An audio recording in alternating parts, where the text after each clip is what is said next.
Empty Horizons. By Golden Wing. Chapter 2. The Argo. She'd never seen so much water before. Twilight stood in silence on the deck of the submarine, staring out at the empty horizon. The steady rocking of the ship and the constant ticking of its clockwork machinery did wonders to calm her mind. She shivered as a wave broke against the ship's hull, the water sloshing around her hooves before it slipped back into the ocean. A deep breath of sea air filled her lungs as she closed her eyes. It was far easier to think here, without changelings leaping for her throat from the shadows and frantic commands ringing in her ears. There's no need to panic, Twilight, she thought. Just ask to see the princess. She'll fix everything. Just stay calm. Hey, Twilight. Twilight opened her eyes, looking back to see Rainbow's head poking up from the hatch. Come in here. Saber wants to talk to us all. Twilight smiled. I'll be right there, Rainbow. She turned around, walking down the narrow, railed deck. Surely Saber knew where Princess Celestia was. A breath of steam rushed past Twilight's face as she climbed down into the confines of the submarine. It was a small vessel, and as far as she could tell designed for a small crew. Star trails and flintlock had remained in the rear of the vessel, while Twilight's friends had squeezed themselves into the relatively spacious cargo hold just rear of the hatch. She went there now, seeing her friends waiting for her amongst the sparse spread of riveted metal crates.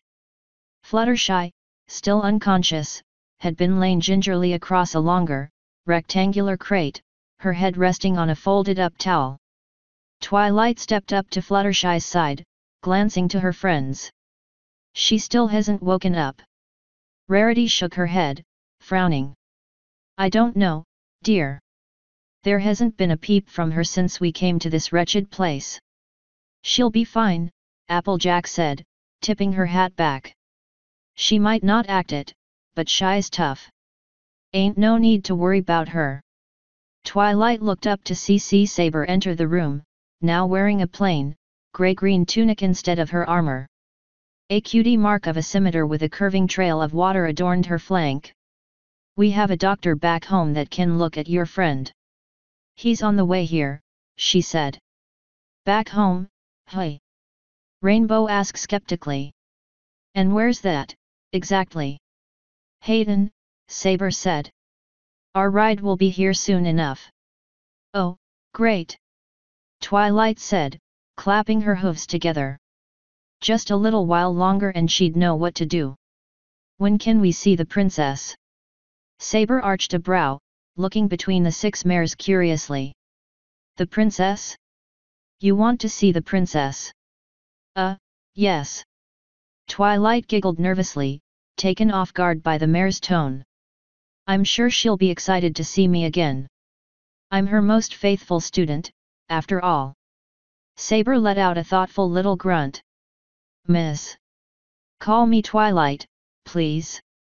Saber sighed. Okay then, Twilight, do you know what year it is? There was a time when Twilight had loved answering that question. After the redemption of Princess Luna, Celestia had decreed a new calendar, Anno Luni, and Twilight practically burst from excitement every time she wrote the date. She was alive in year 1, Anno Luni. It had felt like being a famous pony from some ancient history book, writing letters and dating the year with a single digit. She had lived history. But this was different. The way that Saber had asked the question made Twilight's blood run cold. Suddenly being ancient history didn't feel like fun anymore. And as much as she might hope that no time had passed since her brother's wedding ceremony, everything she'd seen since waking up in that hideous cocoon indicated otherwise. Slowly, Twilight shook her head. No. Saber gave a little nod, pursing her lips thoughtfully. She cleared her throat, speaking firmly. Well, Miss Twilight, it's currently 673, Anno Saeli. The princesses have been dead for over 600 years. Exclamations of shock and grief passed over the room. Rainbow Dash sat down heavily, brow furrowed as she began to stutter out whispered denials. Pinkie Pie choked back sobs as her mane deflated, while Rarity fell to the floor with a high-pitched keen. Applejack simply closed her eyes and turned her face up to the roof in silence. Twilight smiled. She leaned in a little closer. "I'm sorry, I think I must have misheard you." Sea Saber leaned back as Twilight came closer. She quirked a brow. "You didn't. The princesses are dead." "Ahaha, no, that can't be right." Twilight waved a hoof dismissively. A small corner of her mind wondered why the new calendar translated to a year of the sky. Why was it getting so hard to breathe? Princesses don't die. I know that Princess Celestia wouldn't leave me. A choked breath escaped her lips as Saber grabbed her shoulder. Twilight. Warm tears raced down Twilight's cheeks. She frowned as an ear began to twitch uncontrollably. Why was she crying?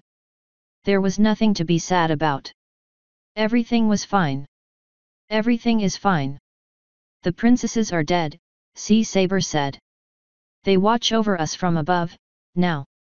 It was like she was drowning all over again. Twilight braced herself against a crate as her hooves turned to jelly. The princesses are dead. Nope. Everything was fine, she was the most faithful student. Princess Celestia has left you. That wasn't possible. Not possible. Princess Celestia had always been there, would always be there. It was just another test. You are all alone. What was she doing on the floor? The metal was so cold and hard, and yet it still rocked side to side with the waves. Her whole world had been cast adrift in far too many ways. What do I do now, princess? She was vaguely aware of Sea Saber walking away. She squeezed her eyes shut as hard as she could. Wake up. Please wake up. A shadow passed over her. Twilight opened her eyes, wiping away the blurriness. Applejack was standing over her, the brim of her hat pulled down low and casting a deep shadow over her face. Another powerful sob racked Twilight's body as Applejack pulled her into a gentle hug. Applejack laid down at her side, pushing her hat up. For a moment, Twilight almost thought she'd been crying. We're all hidden now, Twilight, but that doesn't mean we can all just fall over and feel sorry for ourselves. Something's gone awful wrong somewhere, and way I figure it, well, if we don't fix it, then who will? I don't know, Twilight whispered hoarsely. Applejack nodded. She ran a hoof through Twilight's mane thoughtfully. Well, I ain't much for waitin' around when there's a job to be done. Only issue is, I don't really know where to start, or where we're goin'. Twilight looked up, meeting Applejack's steady gaze. She knew that Applejack was right, even if she didn't want to believe it. Something had come to destroy her world, and the elements of harmony hadn't been there to stop it. They hadn't been there to stop it. Whatever it was, the princesses hadn't survived the transition, but there were still ponies here, somehow eking out an existence. Slowly Twilight climbed back to her hooves, looking at her friends around her. She saw Rainbow Dash's gaze hardening as her wings quivered furiously, and Pinkie Pie staring blankly out the small curved porthole in the wall. She saw Rarity picking herself up from the floor and Fluttershy, unconscious. And then Applejack, waiting patiently before her. Applejack cleared her throat. We kinda need y'all right now, Twilight. They need me. Twilight couldn't afford to break down. The elements of harmony could fix things, but they didn't know how yet. It was a problem, a test, another question that had to be answered, and if there was any pony left in the world that could solve it, it would be her. It had to be her. Twilight gave a weak nod. She wiped the rest of her tears away. I need a library. Applejack smiled, pulling Twilight in for a hug. That's my gal. She paused, and Twilight felt her looking around. Heck if I know where to find a library, though. Twilight let out a little giggle as she choked back another sob. The princesses may be gone, but she wasn't alone. She had her friends. Twilight tore herself free from Applejack's embrace. She turned to the rest of her friends, taking a deep breath. Girls, her voice broke as the rest of her friends turned to her with red eyes. She cleared her throat. I know that it feels like the world's come to an end, and like we've all lost everything, but we still have each other. Her voice grew a little firmer there. She straightened up, locking eyes with each of her friends in turn. We still have each other, and Equestria needs us. We can still fix things. I know that we can. But I need you all to stay with me, okay? Rainbow Dash fluttered her wings angrily, rising a few inches off the ground. Don't worry about me, Twilight, she snarled. I'm not resting until whatever or whoever did this pays for it. Pinkie Pie looked up to the ceiling, sniffling. You're right, Twilight. Even if some really bad things have happened, we can't let it keep us down. Rarity tossed her disheveled mane, rearranging her haphazard curls gently with her hooves. But whatever do we do, Twilight? We don't know the first thing about this new Equestria, who knows what we'll find out there, and the princesses. Twilight raised a hoof, stopping Rarity before she could work herself up again. Let me worry about that, okay? We'll ask our, she paused, tapping a hoof against her chin as she considered her word choice. Ask our rescuers to direct us to the nearest library once we get to this Hayden, and we'll go from there. Sound good? Twilight smiled as she saw her friends nodding around her. She had to stay strong, to look strong, even if she could still feel her hooves trembling, and every glance out the window made her chest tighten. She just had to keep it together until she reached a library, and then she could lose herself in the hefty task that was researching how to save the world. Pinkie Pie cocked her head, pointing a hoof towards the far window. Hey, what's that? Twilight turned, catching sight of a small grey object floating above the waves in the distance. She narrowed her eyes at it, but the thing was too far away for her to make out any details. Star Trails and Flintlock stepped into the cargo room, sporting the same grey-green tunics that Twilight had seen Sea Saber wearing. Flint walked through the room without acknowledging the mares, while Trails sat down and gave a little wave. Trails frowned, looking between the mares. You ladies okay? Twilight cleared the hoarseness from her throat and offered up a little smile. We're fine. Is something happening? Trails raised a brow skeptically. In fact there is. Our ship is nearly here. We're all heading up top to board. Rainbow Dash frowned as she looked out the window at the grey dot. I thought this was your ship. No. This is our sub, for our dives. She's tough, but painfully slow for actually getting anywhere. That Trails nodded towards the dot, which was quickly growing larger. Is the Argo. That's how we get to and from our dives. Argo? Twilight recognized the name easily, it was from an old Pegasopolis myth. She felt some small relief at the knowledge that Ponykind still knew the name. She'd been worried that much of its history might have been lost. Is it some kind of airship? Twilight asked. Trails grinned. That's right. Have you seen one before? I've read some books on the subject. Twilight actually hadn't seen a functioning airship in person before, as the technology had only become viable after she'd left for Ponyville. Even then, airships had been little more than regular sea ships clumsily attached to balloons for the most elite of Canterlot high society to parade about. Rarity gave a polite little cough and waved a hoof. I've actually enjoyed a few airship parties, myself. Hey, we had airships way back then? Cool. Trails started down the hall towards the hatch. Let's go. Twilight beckoned to her friends with a nod of her head. After waiting for Applejack to hoist Fluttershy onto her back, the mares squeezed their way towards the hatch. Twilight picked up on a low buzzing in the background, almost imperceptible beneath the clockwork mechanics of the submarine at first, but rapidly growing louder. By the time Twilight began climbing up the hatch, the buzz had become a full-blown roar which threatened to overcome her very thoughts. A heavy gust of salty sea air blew into her face as Twilight pulled herself out of the hatch.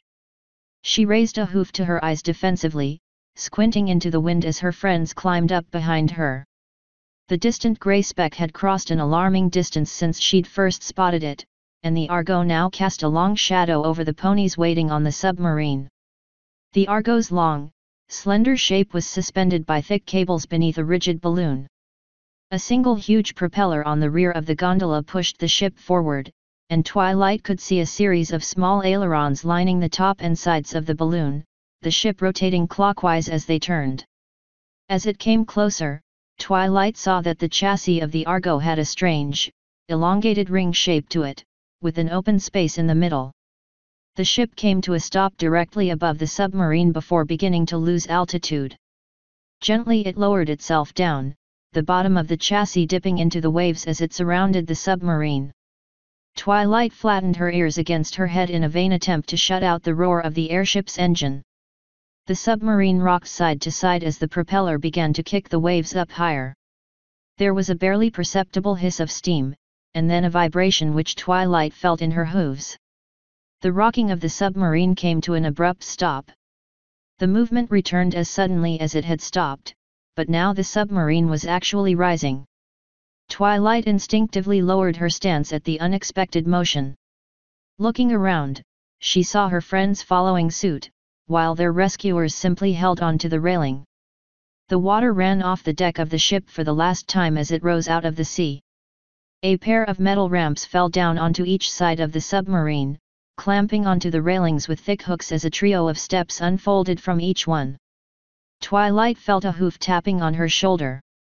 She turned to see Saber talking to her, but couldn't understand her over the din of the engines. "What?" Twilight yelled. She could barely even hear herself. Saber came closer, cupping a hoof to her ear and speaking directly into it. "Follow me. Careful with the edge." Twilight gave an exaggerated nod as Saber pulled back. She made eye contact with each of her friends in turn, beckoning for them to follow. Saber climbed the stairs to the port ramp, striding confidently across and to the hatch on the other side. The wind whipped at Twilight's mane as she gingerly clambered up the steps. She looked down, and when did we get so high? The world began to rock. Twilight's entire body went tight as she hugged the cold steel, eyes squeezed shut. They had been in the water just a minute ago and now they were floating at least 100 meters up. A hoof nudged at her impatiently. Cracking an eye open, Twilight saw Sea Saber standing before her, leaning halfway out of the open hatch. With a deep breath, Twilight willed the world to stop swaying, and all at once she pushed herself the rest of the way up the ramp and barreled through the hatch. Sea Saber stood over her, one corner of her lips ever so slightly pulled up in a smile. "You afraid of heights?" The roar of the engine had been reduced to a muffled drone now, and beneath it Twilight could hear the same quiet ticking that had filled the submarine. Twilight nodded breathlessly, thankful to be on some relatively solid ground. Even if the floor continued to sway slightly beneath her, at least now she didn't feel like a single false move would spell her doom. Saber grunted thoughtfully. "You might want to work on that." Rainbow Dash glided through the hatch next, looking around with wide eyes. "Whoa, what is this thing?" Trails stepped through behind her. "This is the Argo. She takes us to our dive sites and back home and wherever else we need to go." She ran a hoof along the riveted steel wall lovingly. "Pretty great ship." A flood of questions popped up in Twilight's mind as she examined the interior of the ship. They seemed to be in a wide hall of riveted steel, with one door on each end and the hatch she'd come through in the middle of one side. Wooden crates and barrels were shoved up against the walls haphazardly, and pipes of all sizes ran the length of the ceiling, with even more half hidden beneath the metal grating she stood upon. The pale white lights which lined the corners did a poor job of illuminating them, but Twilight could see many of the larger pipes were adorned with small gauges. She peered closer at one above her, flinching back as it suddenly released a torrent of steam. She'd never seen anything like it. Rarity entered next, fussing with her freshly wind-blown mane. "And a dirty one, too." "Oh, this is nothing like the ships they have in Canterlot. Is there a shower on board? She drew a hoof back from her mane, lip curling at the green fluid which clung to her coat. Twilight watched Pinkie Pie carefully as she came into the hall, grimacing at the pink mare's near flat mane and downcast eyes, but she didn't have time to consider it further. Showers can come later, Saber said.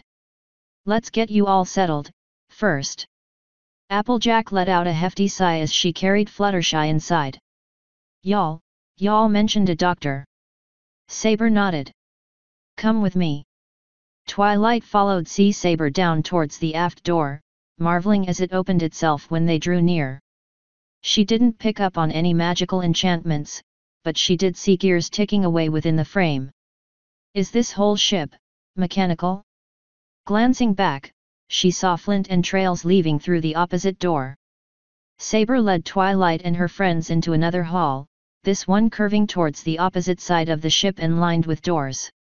She came to a stop before the largest, a sturdy double door which vented steam as it opened, and beckoned them inside. Twilight found herself in a larger room almost completely bereft of decoration or content. Bright lamps set into the ceiling cast stark shadows against the small collection of pony-sized crates huddled in one corner. The hum of the engine was louder here, and she could even feel the floor vibrating beneath her. Stay here, Saber said. I'll go get our doctor. She stepped back into the hall and out of sight, the door closing behind her with another burst of steam. Twilight turned back to her friends, taking her place in the loose circle they had formed in the middle of the room. Applejack glanced about uncertainly.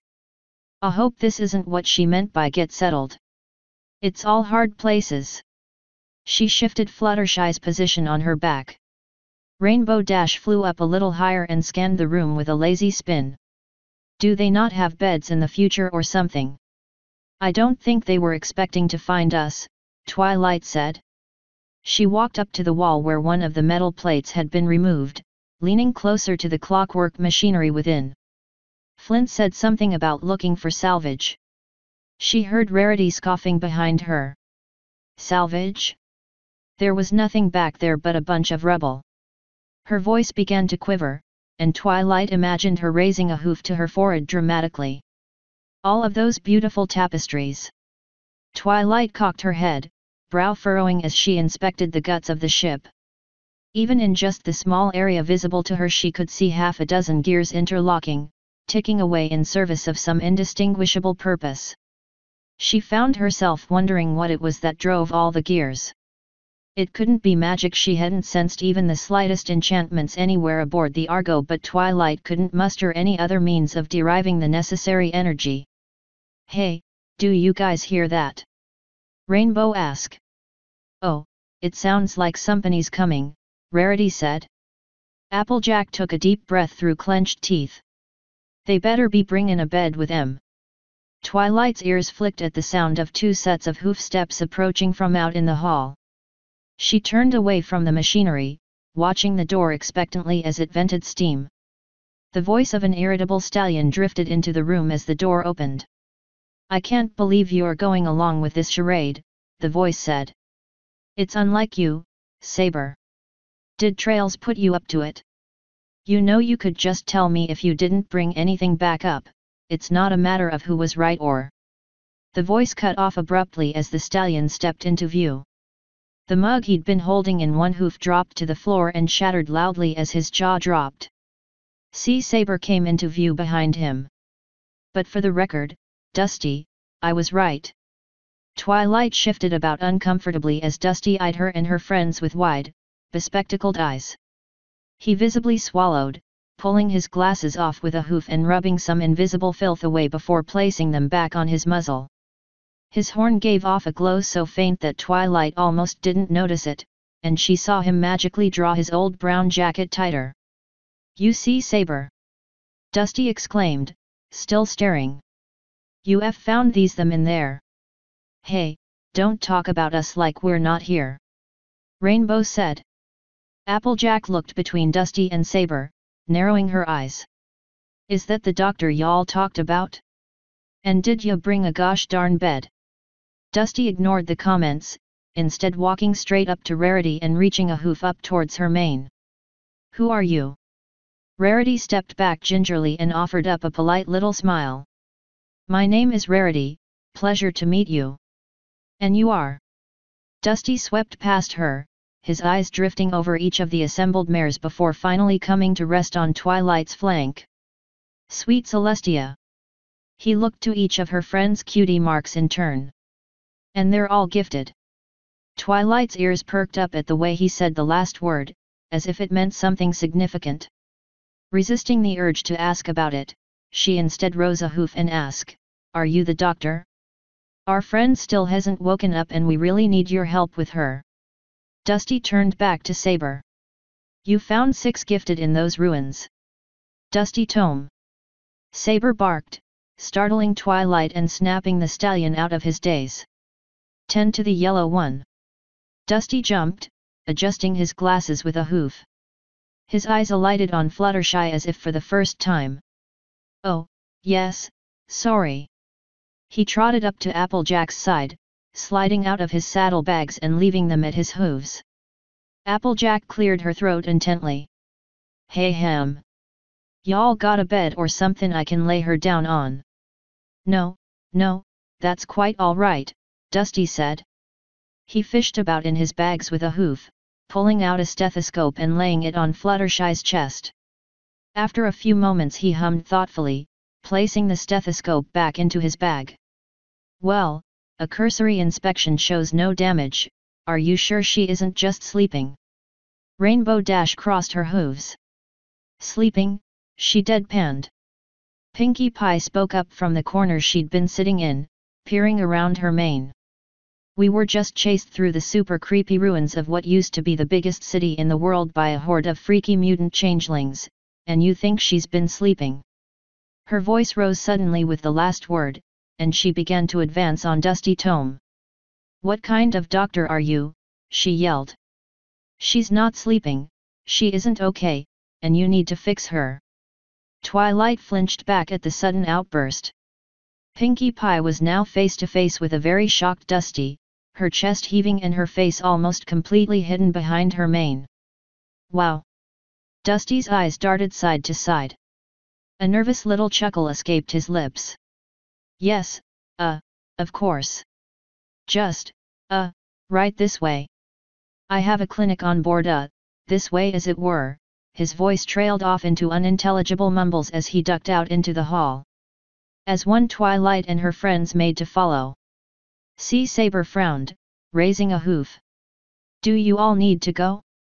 The clinic isn't that large." She looked to Rarity. "Didn't you want a shower or something?" "That's quite all right, dear," Rarity said as she walked past. "I could hardly enjoy it if I didn't know if Fluttershy was okay." Rainbow Dash swooped out of the room, followed shortly by Applejack with her head and tail drooping. Pinkie Pie stalked past Saber with a flick of her tail, and Twilight came up last, stopping next to Saber. "Thank you," she said, dipping her head.